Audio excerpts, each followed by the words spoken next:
संस्कृत राष्ट्रभाषा बननी थी। डॉक्टर अंबेडकर ने संस्कृत को राष्ट्रभाषा बनाने के लिए प्रस्ताव भी पास किया। उनका प्रस्ताव फेल किसने कराया? नेहरू जी ने। भारत का जो झंडा डिजाइन हुआ था, नेशनल फ्लैग, वो भगवा कलर का था, उसमें ओम लिखा हुआ था, भगवा झंडा ओम निशान। किसने विरोध किया? नेहरू जी ने। दूसरा झंडा डिजाइन हुआ, भगवा रंग का झंडा, उसमें वंदे मातरम।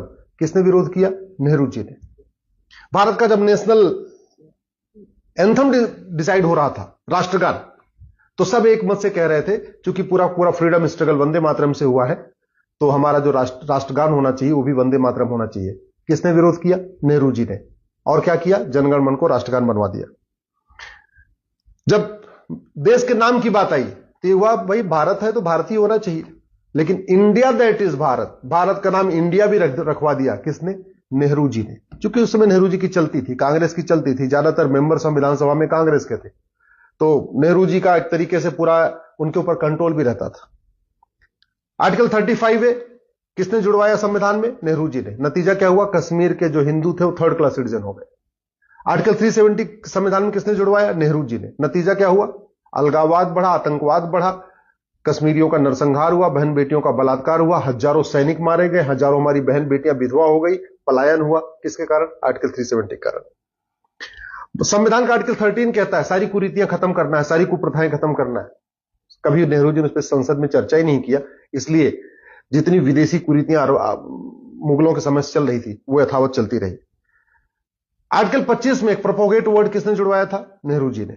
नतीजा क्या हुआ? पूरे देश में धर्मांतरण हुआ और आज की डेट में 9 राज्यों में, 200 जिलों में, 900 तहसीलों की डेमोग्राफी बदल चुकी है।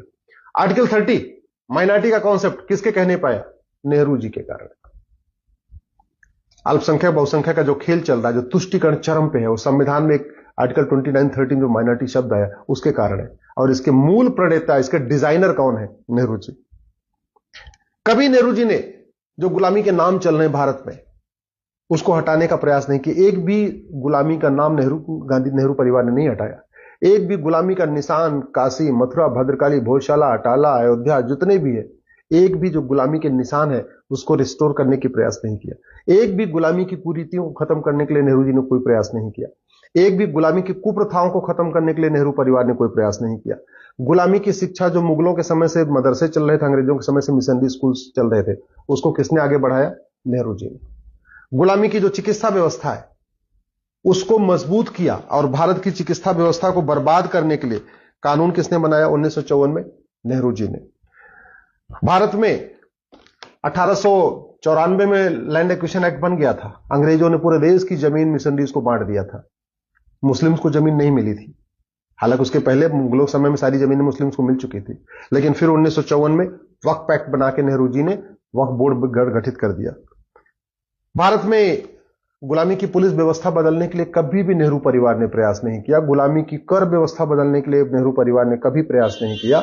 गुलामी की प्रशासनिक व्यवस्था बदलने के लिए कोई प्रयास नहीं किया। गुलामी की व्यापार व्यवस्था बदलने के लिए कोई प्रयास नहीं किया।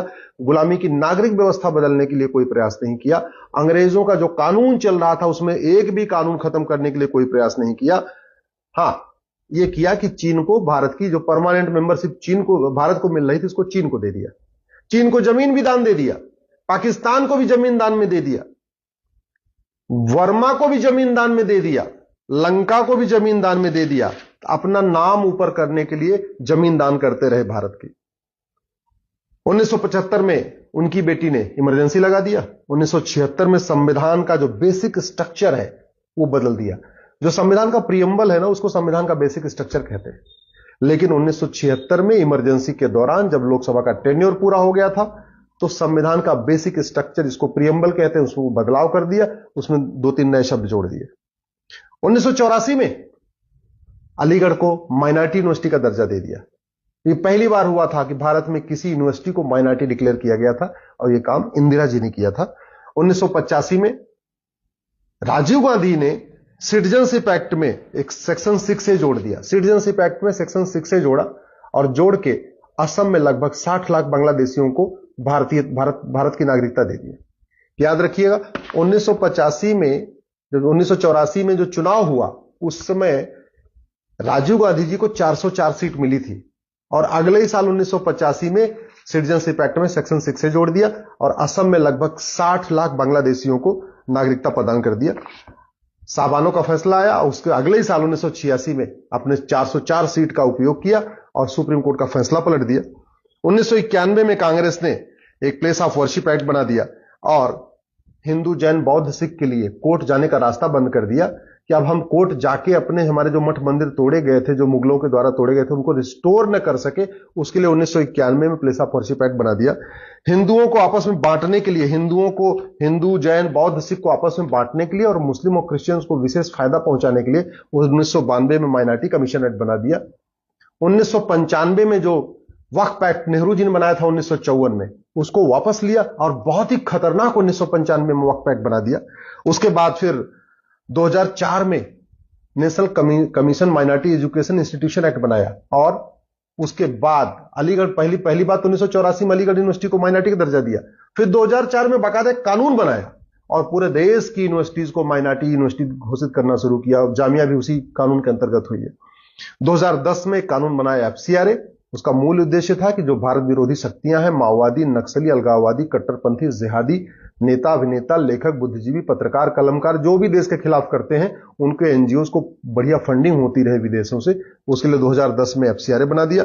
2012 में राइट टू एजुकेशन एक्ट को बदला, मदरसों को राइट टू एजुकेशन एक्ट के दायरे से बाहर निकाल दिया। इसका मतलब ये हुआ कि जो शिक्षा अधिकारी हैं, एजुकेशन ऑफिसर्स होते हैं, वो जाके ये ना देख पाए कि मदरसों में क्या पढ़ाया जाता है, मदरसों में कौन पढ़ा रहा है, मदरसों का सिलेबस क्या है, मदरसों का करिकुलम क्या है। इसके लिए 2012 में बाकायदा मनमोहन सिंह जी की सरकार ने, या सोनिया गांधी जी उसको सरकार कह लीजिए, उन्होंने राइट टू एजुकेशन एक्ट को ही बदल दिया।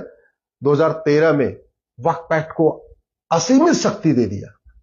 2013 में जैन को भी अल्पसंख्यक घोषित कर दिया। तो अगर आप ध्यान से देखें तो 53 साल राज किया कांग्रेस ने, उसमें 50 से ज्यादा ऐसे घटिया कानून बनाए जिसका मुख्य उद्देश्य था कि भारत की संस्कृति बर्बाद हो जाए, सनातन धर्म बर्बाद हो जाए, भारत धीरे धीरे गुलामी की ओर चलता जाए।